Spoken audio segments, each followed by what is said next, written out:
It is one of history's greatest economic contradictions. A government, facing ruin, chose to destroy its own currency deliberately. Not by accident, not by war, but by policy. The Weimar Republic did not simply suffer hyperinflation. It engineered it. As the printing presses roared day and night, they did not produce wealth. They produced a form of social and psychological violence. Money, the very foundation of trust in society, became a weapon turned inward. This is the central paradox. To save the state, Germany chose to obliterate the medium of exchange that held its civilization together. What drove a nation to commit financial suicide? And what does this deliberate descent into madness reveal about the true nature of money and power? The year is 1919. Germany lies shattered, not just in its cities, but in its economic soul. The Treaty of Versailles imposes reparations totaling 132 billion gold marks, a sum so vast it is essentially theoretical, a death sentence for the young republic's finances. The industrial heartlands of the Ruhr are intact, but the treasury is empty. The old imperial war debt, financed by borrowing, now comes due. The government, led by the Social Democrats, faces an impossible trilemma: pay the reparations and collapse politically, default and face foreign invasion, or find a third way. They choose the printing press. It begins not as madness, but as cold calculation. By creating new paper marks to pay domestic war loans and public salaries, the Reichsbank believes it can stimulate the economy, maintain social peace, and subtly default on the reparations by devaluing the currency in which they are nominally owed. It is a dangerous gamble, perceived as the only move left on the board. The initial effects are seductive, even encouraging. The influx of new money creates a phantom boom. Unemployment remains low. Factories hum with activity, producing goods for a domestic market flush with cash. Berlin's cabarets glitter. A frenetic, hedonistic culture blooms in the shadow of economic instability. This period, later romanticized, is built on a foundation of air. The government, seeing no immediate crisis, deepens its commitment to the policy. The connection between the mark and any tangible asset, gold, has been severed. The currency now floats on the confidence of the people and the restraint of the central bank. But restraint is the first casualty. As prices begin their slow creep upward, the response is not to stop printing, but to print more to keep pace with rising costs. The feedback loop is born. The paradox takes root. The solution to the problem of devaluation becomes its primary cause. By 1921, the logic of the printing press becomes a self-justifying trap. The Allied Reparations Commission demands payments in hard currency or commodities. Germany must now use its depreciating paper marks to buy stable foreign exchange, selling marks on the open market and accelerating their plunge. Each drop in the exchange rate makes the next reparation installment more expensive in mark terms, requiring more printing to procure the foreign currency. The government is now running to stand still, printing money to pay for the consequences of having printed money. The Reichsbank, under the rigid leadership of Rudolf Havenstein, adheres to a doctrinaire belief that the quantity of money is irrelevant. Only the balance of payments matters. This intellectual failure provides the justification for exponential expansion. The press run schedules are increased from weekly to daily. Deliveries of fresh banknotes to commercial banks become a mundane, terrifying routine. The psychological contract between the state and its people begins to dissolve. Wages are paid daily, then twice daily. Workers race to the factory's gates, where their wives wait to sprint to shops before the afternoon price increases take effect. Savings accounts, pensions, and life insurance policies, the stored-up toil of a lifetime, evaporate into nothingness. A deep, simmering rage replaces economic anxiety. The middle class, the bedrock of social stability, is proletarianized overnight. They watch as speculators and black marketeers profit from the chaos. The trust that binds a citizen to their nation is being burned as fuel for the printing press. The stage is set not for recovery, but for a catastrophic loss of faith. As 1922 dawns, the slow burn ignites into an inferno. The policy of deliberate devaluation is about to escape the control of its architects and take on a life of its own, pushing Germany towards a darkness far deeper than mere poverty. What happens when money loses its meaning? The answer lies not in economics, but in human behavior. As confidence in the mark evaporates, People develop a reflexive instinct to spend it the instant it touches their hands. This psychological panic, called velocity, becomes the accelerant on the hyperinflationary fire. Money is no longer a store of value. It is a hot potato violently passed along. The economy transforms into a frantic, high-stakes barter system where currency is the medium, but trust has vanished. In this chapter, we witness the social engine of Germany shifting into a terrifying, self-destructive gear. The technical tipping point arrives in mid-1922. Inflation crosses the threshold from galloping to hyper, defined as price increases exceeding 50% per month. The cause is not just the printing press, but the terrifying increase in the velocity of money. Imagine a game of musical chairs where the music speeds up exponentially. People realize that holding cash for even an hour results in tangible loss. This realization changes every transaction. Employers pay workers with suitcases of cash at 11 a.m. Factories shut down as entire workforces flood local shops to convert paper into anything tangible: a loaf of bread, a bar of soap, a pair of shoes. Productivity plummets. The economy, in any real sense, stops producing long-term goods and focuses solely on immediate consumption and survival. Barter networks spring up, a regression to medieval economics fueled by modern desperation. A dentist might pull a tooth in exchange for a sack of potatoes. A lawyer writes a will for a side of bacon. Cities see the rise of toss-chandle, swap markets, where families trade heirlooms, linens, and tools for food. The government, still trying to function, accepts taxes in kind: butter, coal, furniture. This devolution shatters the division of labor, the very cornerstone of an advanced industrial society. A factory manager cannot pay a specialized engineer with the factory's unsaleable heavy machinery. The complex web of interdependence that is a modern economy unravels, strand by strand. The psychological impact is profound and corrosive. A new social morality emerges, one that rewards sharp practice and punishes virtue. Pensioners who play by the rules starve. Speculators who hoard real assets, foreign currency, diamonds, art, basic commodities, become the new aristocracy. A deep, nihilistic hedonism takes hold among those with access to hard currency or political connections. Berlin's nightlife becomes legendary not for its joy, but for its desperate, grotesque extravagance, a futile attempt to outrun despair with champagne. Meanwhile, in working-class districts, malnutrition sets in. Children's growth is stunted. The social fabric, stretched taut by war and revolution, begins to audibly tear along class lines. This velocity of despair creates a feedback loop that the Reichsbank is powerless to stop. As people spend faster, the demand for currency in circulation actually drops, despite the oceans of paper being printed. The bank must print even more to meet the technical demand for transactional cash, further convincing everyone that the mark is doomed. It is a nightmare of perception made real. The government loses its most fundamental lever of power, the ability to conduct meaningful fiscal policy. Its money is rejected by its own people. By the end of 1922, Germany exists as a geopolitical entity, but its economic sovereignty has completely collapsed. The nation is now a passive participant in its own destruction, hurtling toward the final, surreal stage where numbers themselves would lose all meaning. When does a number become meaningless? When the price of a loaf of bread rises from 160 marks at the start of 1923 to 200 billion marks by November.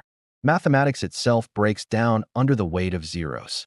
Store prices are updated not daily, but hourly, via chalkboard. Men carry wages in wheelbarrows not because the money is heavy, but because the denominations are so vast that the physical volume of paper is immense. In this chapter, we enter the surreal climax of the hyperinflation, the total divorce of numerical value from material reality. The currency becomes pure abstraction, a terrifying joke played on an entire civilization. The trigger for the final, vertical phase is the Franco-Belgian occupation of the Ruhr in January 1923. Germany's response, a campaign of passive resistance, where the government pays striking workers and idled industrialists to not produce, is financed exclusively by the printing press. This is the moment the policy transforms from a failed economic tool into a weapon of political defiance. The printing presses, now operating in over 1,700 plants across the country, work 24 hours a day. They produce notes in ever more absurd denominations, the 100 trillion mark note. The paper and ink become more valuable than the nominal value they represent. The Reichsbank's headquarters in Berlin becomes the epicenter of a logistical nightmare, coordinating an army of trucks and trains distributing worthless paper across the nation. Daily life descends into absurdist theater. Restaurants stop printing menus. A customer's bill is calculated based on the time the food was served, not ordered. Patrons would order 2 beers at once, knowing the second would be more expensive by the time they finished the first. People use banknotes as wallpaper, as kindling, as children's toys. The concept of price evaporates. It is replaced by exchange rate against the dollar, updated by telegraph every hour. The dollar, not the mark, becomes the real unit of account. Germans think in dollars, dream in dollars, but are paid in a cascading waterfall of paper marks. The national psyche is bifurcated, living in a dual reality of stable value and chaotic tokens. The human cost becomes catastrophic. Fixed incomes vanish. Life savings stored in banks or bonds are wiped out with surgical precision. The middle class, civil servants, teachers, doctors, small savers, is economically exterminated. This group, historically the ballast against political extremism, is now radicalized, filled with a bitter, disorienting rage. They feel betrayed not by an enemy, but by their own state. Simultaneously, a class of Schieber, profiteers, and Rafk, vulgar nouveau riches, flourishes. They deal in hard assets, manipulate the currency markets, and flaunt their wealth with a brutality that sears itself into the national memory. The injustice is not theoretical. It is visible in the starving queues outside soup kitchens, backed by the sound of revelry from a Schieber's luxury apartment. In this numeric nihilism, the state's authority dissolves. Local governments and even large corporations begin issuing their own Notgeld, emergency money, backed by commodities like rye or coal. The Reich's monopoly on money creation, a core tenet of sovereignty, shatters. The country fractures into economic fiefdoms. The central government in Berlin becomes a phantom, its laws and decrees meaningless against the brute force of the exchange rate. The paradox reaches its zenith. The government printed money to maintain its power and meet its obligations, but in doing so, it destroyed the very concept of money and, with it, its own legitimacy. As the calendar approaches November 1923, Germany is a hollow state, a society stripped of its economic rationality, waiting for something or someone to make sense of the chaos. Out of the whirlwind of zeros, a figure of stern, implacable resolve emerges. He is not a politician, but a banker. In November 1923, with the Republic on the brink of communist or fascist revolution, Chancellor Gustav Stresemann appoints Hjalmar Schacht as currency commissioner. Schacht's mission is impossible: stop the hyperinflation without plunging the country into a deflationary depression. His tool is not a printing press, but a psychological masterstroke, a new currency backed by nothing but a fictional claim on fictional land. This chapter is the story of how confidence, once destroyed, is surgically rebuilt through a sheer act of will. Schacht understands that the problem is not economic, but psychological. The old mark is dead in the minds of the people. Any new currency must perform a clean break, a Schnitt, cut. He introduces the Rand mark on November 15, 1923. Its backing is a legal fiction. It is theoretically secured by a mortgage on all of German industry and agricultural land, assets that could never actually be liquidated. The genius is in the restraint. The Rand mark is issued in strictly limited quantities, with a brutal, unbreakable exchange rate. 1 Rand mark equals 1 trillion paper marks. More importantly, it is not convertible into gold or foreign currency on demand. Its stability relies entirely on Schacht's ironclad promise that no more would be printed. It is a currency built on a bluff. The bluff works because the nation is exhausted. The population, having lived through insanity, craves stability at any cost. Schacht, with his monocle and disdain for politicians, cultivates an image of the incorruptible technocrat. He publicly humiliates industrialists and speculators who test his resolve. When the Reichsbank president Havenstein conveniently dies, Schacht takes his place, consolidating power. He ruthlessly restricts credit and refuses government demands for financing. The printing presses, symbolically, are shut down. Almost miraculously, prices stop rising. The Rentenmark holds its value. The fever breaks. The velocity of money slows from a panic to a walk. Shops begin stocking goods again, knowing their value won't evaporate overnight. But the stability Schacht engineers is a brutal piece. The hyperinflation did not erase real debt, it redistributed it. The Rentenmark's introduction effectively legitimizes the wiping out of all savings and mark-denominated debt. It is a final, devastating settlement in favor of debtors, like the state and industrialists, and against creditors, the middle class. The economy now faces the hangover, a severe liquidity crunch and mass unemployment as the artificial, money-driven demand vanishes. The era of stabilization is one of deep recession. The human suffering continues, but its character changes, from the frenzied terror of inflation to the grinding despair of poverty and joblessness. Schacht's success, however, contains the seeds of a darker legacy. He proves that a central bank, wielded with autocratic power, can command the economic weather. This lesson is not lost on observers. The experience discredits the messy, consensus-based politics of the Weimar Republic and primes the population to yearn for a strong hand in economics. Furthermore, the social devastation is complete. The old bourgeois order is gone. The radicals on both the left and right now command the loyalty of millions of dispossessed, traumatized citizens. The hyperinflation did not cause Nazism, but it created the perfect petri dish for its growth, a humiliated, economically shattered populace desperate for scapegoats and simplistic, powerful solutions. As the Rentenmark brings quiet to the streets, a more dangerous storm gathers in the beer halls. Hyperinflation is more than an economic event. It is a theft of time. It obliterates the past by destroying the stored labor of a lifetime, savings, pensions, insurance. It makes the future unimaginable, as planning becomes impossible. In its wake, it leaves a profound moral and cultural scar, a crisis of memory and trust that reshapes the German soul. This chapter explores the invisible wreckage, not of banks, but of social contracts, personal narratives, and the very idea of a secure tomorrow. The most profound theft was from the middle stand, the middle class. Their identity was built on pillars of thrift, education, long-term planning, and trust in institutions.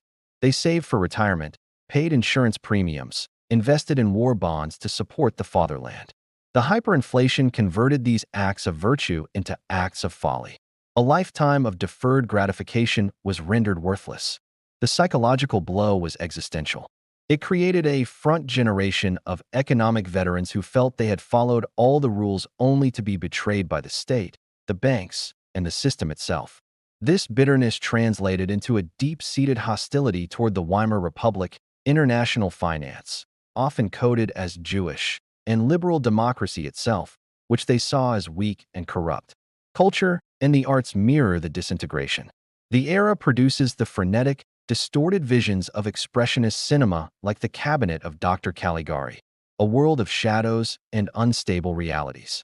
New objectivity, neue Sachlichkeit, in painting turns a cold, clinical eye on a society of grotesques and profiteers. Writers like Erich Kästner and Alfred Doblin capture the fragmentation, the speed, and the alienation. But this cultural flowering is the bloom on a rotting branch.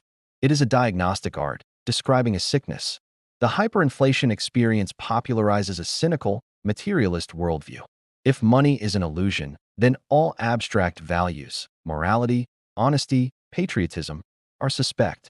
Cynicism becomes the national coping mechanism. The crisis reshapes family structures and gender roles. With male breadwinners' salaries evaporating, women and children were thrust into the informal economy, scavenging, bartering, queuing for hours. This eroded traditional patriarchal authority. At the same time, the spectacle of Schieber profiteers, often depicted as young, immoral, and flashy, created a model of success divorced from honest work. For a generation of youth, the lesson was that the old ways led to ruin, and that survival belonged to the ruthless and adaptive. This generation would come of age just as the Great Depression hit, doubly disillusioned, and ripe for mobilization by movements that promised a new community, a new hierarchy, and a purging of the corrupt old world. Ultimately, the hyperinflation stole the nation's narrative of progress. The 19th century belief in steady improvement, technological advance, and the accumulation of wealth was exposed as a fragile illusion. History was not a forward march, but a chaotic spiral that could, in a matter of months, unravel a century of social development. This loss of a coherent story about the future created a vacuum. Into this vacuum would flow apocalyptic and revolutionary ideologies that promised not just recovery, but a total rebirth, a final break from a past that had betrayed them. The memory of 1923 became a ghost haunting German politics, a trauma to be avenged, a mistake to never repeat, and a proof that society was always just one wrong turn away from the abyss. Paradoxically, within the inferno of hyperinflation, one sector seemed to thrive: German industry. With the mark worthless on international markets, German goods became laughably cheap for foreign buyers. Exports boomed. But this was a phantom prosperity, a distortion with devastating long-term consequences. This chapter reveals how the hyperinflationary export miracle hollowed out German industry, distorted investment, and set the stage for the structural weaknesses that would cripple the nation during the coming Great Depression. The mechanism was simple. As the mark collapsed against the dollar and pound, the price of German goods in foreign currencies plummeted. An American, with stable dollars, could buy German machinery, chemicals, or toys for a fraction of their real cost. For German industrialists, this provided a lifeline. They could sell abroad, earn hard currency, and use it to pay for imported raw materials, which were essential for continued production. Companies like IG Farben, chemicals, and steel conglomerates in the Ruhr operated in a dual economy: a chaotic, barter-based domestic sphere and a lucrative export channel. This kept factories open and core industrial assets intact. However, this export boom was profoundly unhealthy. First, it was predatory. Industries sold goods abroad below their true cost of production, effectively dumping products and destroying their own long-term pricing power. Second, it created massive distortions in capital allocation. Profits were not reinvested in modernizing plant and equipment for the future. They were immediately converted into tangible assets: foreign exchange, real estate, raw material stockpiles, as a hedge against the ongoing chaos. Industrial capacity was maintained, but it was not renewed or improved. Germany's industrial base, while physically intact, was technologically stagnating. Furthermore, the boom was concentrated in large, cartelized industries that had the scale and connections to navigate foreign trade. Small and medium-sized enterprises, SMEs, the traditional engine of innovation and diversified growth, were largely starved of credit and swallowed by the domestic chaos. The hyperinflation accelerated the trend toward economic concentration and monopolization. The German economy emerged from the crisis more rigid, more dominated by a few giant trusts, and less resilient. This lack of a dynamic, competitive SME sector would be a critical weakness. Most insidiously, the export mirage created a dangerous political narrative. Nationalists and industrialists could point to the bustling factories and claim that Germany could thrive despite, or even because of, its financial isolation. It fed the poisonous stab in the back myth, suggesting that if not for the reparations and the weakness of democratic politicians, German industry's inherent strength would have triumphed. This narrative obscured the reality. The industry was surviving on a sugar high of currency collapse, not on sustainable competitiveness. When Schacht stabilized the currency, this artificial advantage vanished overnight. Exports crashed. The structurally weakened industry then faced the global downturn of 1929 wholly unprepared, leading to catastrophic unemployment. The hyperinflation, in its twisted way, had built the trap that the Great Depression would spring. Hyperinflation does not happen in an economic vacuum. It is the ultimate political event. The Weimar Republic became a laboratory where every political faction, communists, fascists, nationalists, Democrats, tested their ideologies against the raging fire of monetary collapse. This chapter maps how the economic chaos reshaped the political landscape, radicalizing the masses, destabilizing the center, and creating the conditions where extremist solutions no longer seemed extreme, but necessary. The Weimar coalition governments, led by the Social Democrats, SPD, the Catholic Center Party, and the liberal German Democratic Party, DDP, were paralyzed by the crisis. Their commitment to democracy and constitutional process made decisive action, like brutally stopping the printing presses and accepting mass unemployment earlier, politically impossible. They were caught between the Allied demands, the need for social peace, and their own ideological constraints. Each emergency decree eroded parliamentary authority, leading to governance by presidential emergency powers under Article 48. Democracy was seen not as the solution, but as the source of dithering and weakness. The extremes fed on the despair. The Communist Party of Germany, KPD, staged uprisings like the Hamburg Uprising of 1923, aiming to turn economic collapse into proletarian revolution. While they failed militarily, they siphoned off millions of votes from the SPD's left flank, preventing a stable socialist-led government. On the far right, a kaleidoscope of folkish and nationalist militias, like the Freikorps, engaged in political violence and plotted coups. The infamous beer hall putsch of November 1923, led by a then-obscure Adolf Hitler, was a direct product of this atmosphere. Though it failed, it made Hitler a national figure and showcased the violent potential of the radical right. The hyperinflation achieved what years of propaganda could not. It destroyed the legitimacy of liberal capitalism and parliamentary democracy in the eyes of a critical mass of Germans. The traditional conservative elites, the Junkers, the military officer corps, the big industrialists, also lost faith in the Republic. They began to look for authoritarian alternatives that could restore order, protect property, and real assets, not currency, and crush the left. They started financing and tolerating radical right-wing groups as useful battering rams against the democratic state. The political center, where compromise is forged, evaporated. By the time the currency was stabilized, the political damage was irreversible. The Republic enjoyed a brief respite during the Golden Twenties of 1924 to 1929, but its foundations were rotten. The trauma of 1923 had created a political culture of cynicism, violence, and zero-sum thinking. The middle class was alienated. The working class was split. The elites were disloyal. The democratic parties were discredited. Most importantly, the experience normalized crisis and extreme solutions. When the next great economic shock, the Great Depression, hit in 1929, the system had no reserves of trust or resilience left. The political laboratory of hyperinflation had already perfected the formula for collapse. The Depression merely provided the final catalyst. Who were the men who presided over the destruction? They were not cartoon villains, but products of their time, armed with flawed theories and trapped by political imperatives. From the rigid Reichsbank President Rudolf Havenstein to the political Chancellor Wilhelm Kuno, they made choices that seemed rational in the moment, but catastrophic in hindsight.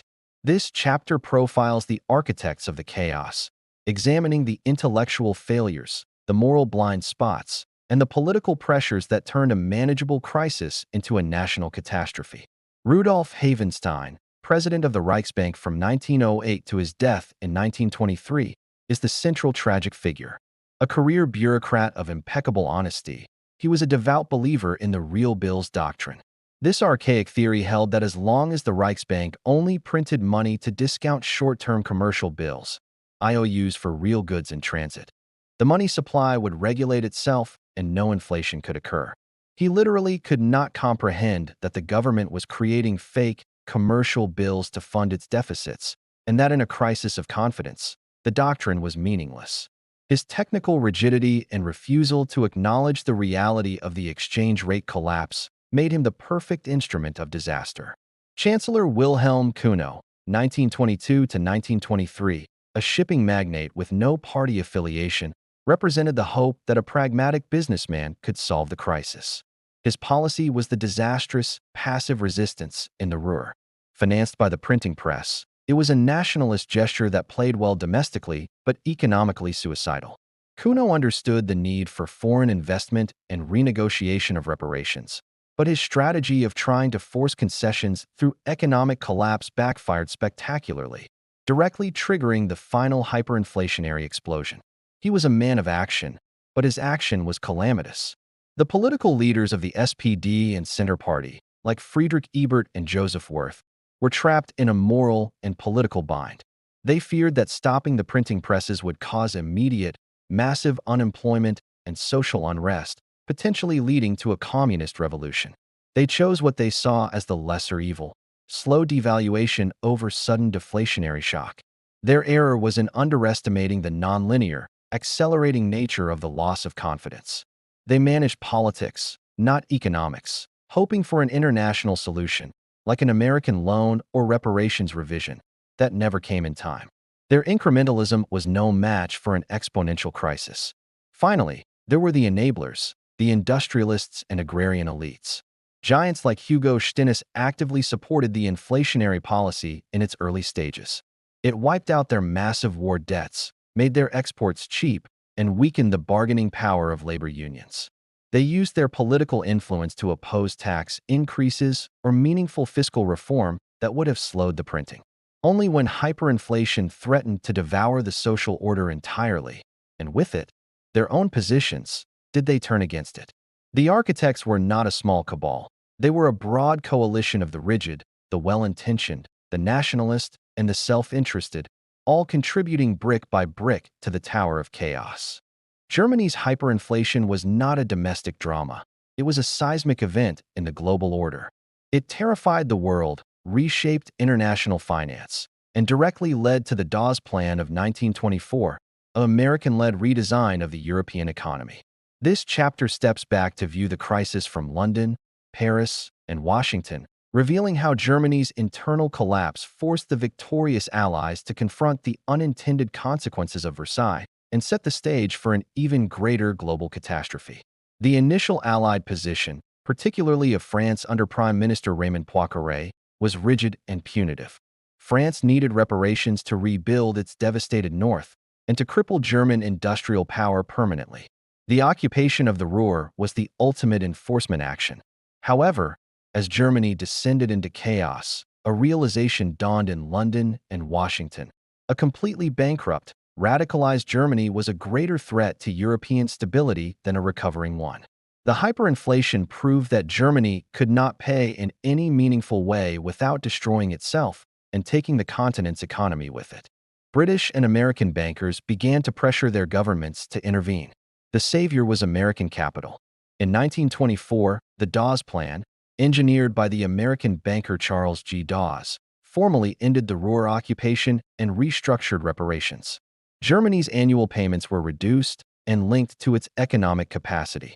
The masterstroke was a massive foreign loan of 800 million gold marks, primarily from American investors, to back the new Reichsmark and stabilize the German currency. This loan was the first great wave of American capital into Europe in the 1920s. It stabilized Germany but made its economy, and by extension, Europe's, dependent on the continuous flow of dollars from Wall Street. The Dawes Plan created a fragile, circular system. Germany used American loans to pay reparations to France and Britain. France and Britain then used these reparations to pay down their war debts to the United States. The entire edifice depended on the confidence of American private investors. This system papered over the fundamental problem: German resentment of reparations and the structural imbalance of the post-war economy. It created an illusion of stability, the golden 20s, but it was a stability built on international debt and German economic dependence. The international reckoning with hyperinflation had two profound legacies. First, it entrenched a deep German victimhood narrative. Germans saw the Dawes Plan not as a rescue, but as a new form of foreign control, a second Versailles. It fueled nationalist resentment. Second, it wired the global economy with a deadly fault line. When the Wall Street crash of 1929 hit, American loans dried up overnight. The circular flow of money stopped. Germany, still burdened by reparations and now without foreign credit, plunged into the Great Depression faster and deeper than any other nation. Thus, the international solution to the hyperinflation of 1923 directly constructed the preconditions for the global collapse of 1929. One catastrophe laid the groundwork for the next. The Reichsbank's printing presses fell silent in 1924, but the echo of their roar never faded. The trauma of hyperinflation became Germany's ghost, a spectral fear that would dictate economic policy, fuel political extremism, and haunt the nation's choices for a century. This final chapter traces the long, dark shadow cast by 1923 from the neurotic stability of the Nazi economy to the Bundesbank's fanatical anti-inflation orthodoxy, and into the very heart of modern Europe's monetary union. The most direct heir to the hyperinflation trauma was the Nazi economic philosophy. Hitler and his financier, Hjalmar Schacht, now serving the Third Reich, were determined to never rely on foreign debt or risk inflation again. Their solution was autarky, economic self-sufficiency, and the creation of complex, non-convertible financial instruments like the Mefo bills to rearm in secret. The Nazi economy was built on control, not market confidence. It prioritized full employment and production for war over price stability, but always within a rigid, state-directed framework designed to prevent the chaos of Weimar. The fear of 1923 justified total economic tyranny. After World War II, the ghost found its permanent home in the Bundesbank, the West German central bank. Its governing law enshrined price stability as its paramount, almost sacred goal, above full employment or economic growth. The stability culture became the national religion. This Bundesbank orthodoxy, hawkish, independent, inflation-phobic, defined the European monetary system and became the non-negotiable price for German reunification and the creation of the euro. The European Central Bank's institutional design is, in many ways, a Bundesbank writ large. The entire Eurozone has been built, in part, on Germany's pathological fear of reliving 1923. This shadow creates perpetual tension.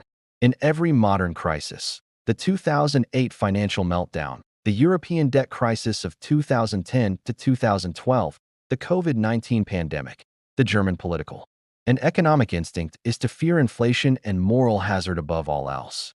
The memory of wheelbarrows of money creates a profound psychological barrier against unlimited monetary financing, quantitative easing, or debt mutualization, often to the frustration of its EU partners.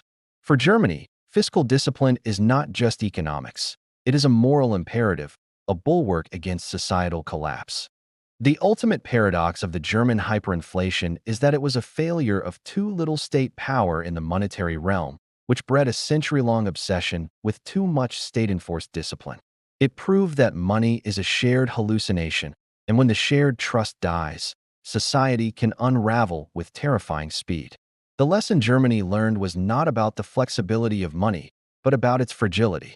That lesson, forged in the hunger, shame, and chaos of 1923, has made the nation a pillar of stability, but also an anchor of rigidity. The shadow of the printing press is long, and even today, in the algorithms of the ECB, one can still hear the faint, warning whisper of a trillion-mark note, fluttering uselessly to the ground. The story of the Weimar hyperinflation is more than a history of economic numbers gone mad. It is a cautionary tale about the delicate tissue of trust that holds modern society together. When a state sacrifices its currency for short-term survival, it does not just debase money. It debases the social contract itself. The descent into darkness was not inevitable. It was a series of choices, each rational in isolation, that together created a collective irrationality. The paradox endures. The very tool meant to save Germany became the instrument of its near destruction, planting the seeds for an even greater darkness to come. In our world of massive debt, digital currencies, and unprecedented monetary experiments, the ghost of 1923 asks us a perpetual, urgent question. What is our money really worth, and what are we willing to destroy to protect it? Subscribe to Blood Money Files. We dissect the history of finance, one catastrophe at a time. Turn on notifications so you don't miss our next investigation into the tangled web of money, power, and human folly.